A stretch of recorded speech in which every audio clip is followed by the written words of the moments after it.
اللہ تعالیٰ بندوں کو آزماتا ہے، پرکھ کرتا ہے، امتحان لیتا ہے، طرح طرح کی نعمتوں سے اسے مالا مال کرتا ہے، کاروبار وسیع ہو جاتا ہے،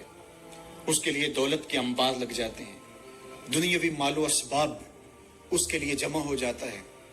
منصب ملتا ہے، عہدہ ملتا ہے، اقتدار ملتا ہے، شان و شوکت ملتی ہے، لوگوں کے دلوں میں اس کا گھر بنتا ہے، تو اس کے ذہن میں یہ بات آتی ہے کہ میرے رب نے مجھے جو عزت دی ہے میں اس کا استحقاق رکھتا تھا،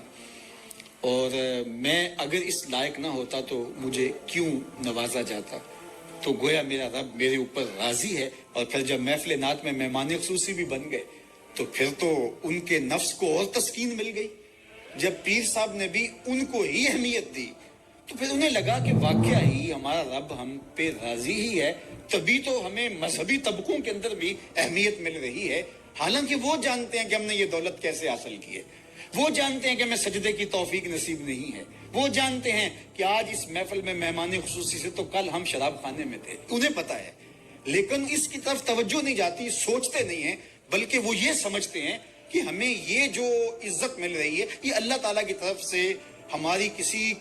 قبولیت کی وجہ سے یہ عزت ہے، حالانکہ یہ ان کی آزمائش تھی، ان کا امتحان تھا۔ دوسری بات، وَأَمَّا إِذَا مَبْتَلَاهُ، اور جب اللہ اس کو آزماتا ہے، فَقَدَرَ عَلَيْهِ رِزْقَهُ، اور اس کے رزق کو تنگ کرتا ہے، اس کو آزمائش کی بھٹی میں ڈالتا ہے، اس کو آزمائش کی بھٹی میں ڈالتا ہے، فَيَقُولُ رَبِّي أَهَانَنِ، تو پھر وہ چیخ اٹھتا ہے میرے رب نے تو مجھے ذلیل کر کے رکھ دیا۔ بیماری آ جائے، ابتلا میں مبتلا ہو تو وہ کہتا ہے کہ میرا رب مجھ سے ناراض ہو گیا۔ تو یہ انسان کی کج فکری، ایسا نہیں ہے۔ کسی شخص کو دولت کا دیا جانا یہ اللہ کی رضا کی دلیل نہیں ہے، اور کسی شخص کو غربت کے امتحان میں ڈالا جانا یہ اللہ کی ناراضگی کی دلیل نہیں ہے۔ حضرت امام رازی نے لکھا ہے کہ مکے سے لے کر طائف تک 70 ایسے نبیوں کی قبریں ہیں جن کی وفات صرف بھوک کی وجہ سے ہوئی ہے۔ تکلیفوں میں، آزمائشوں میں، امتحانوں میں، ابتلاؤں میں اس کے بندے رہے۔ میرے اور آپ کے آقا و مولا حضور ختمی المرتبت کے گھر میں کبھی برابر چولہا نہیں جلتا تھا،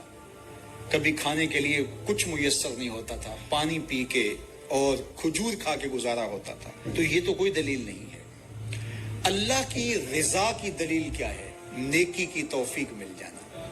اور اللہ کی ناراضگی کی دلیل کیا ہے؟ کسی شخص کا گناہ پہ دلیر ہو جانا۔ کوئی بندہ گناہ پہ دلیر ہے اور معصیت،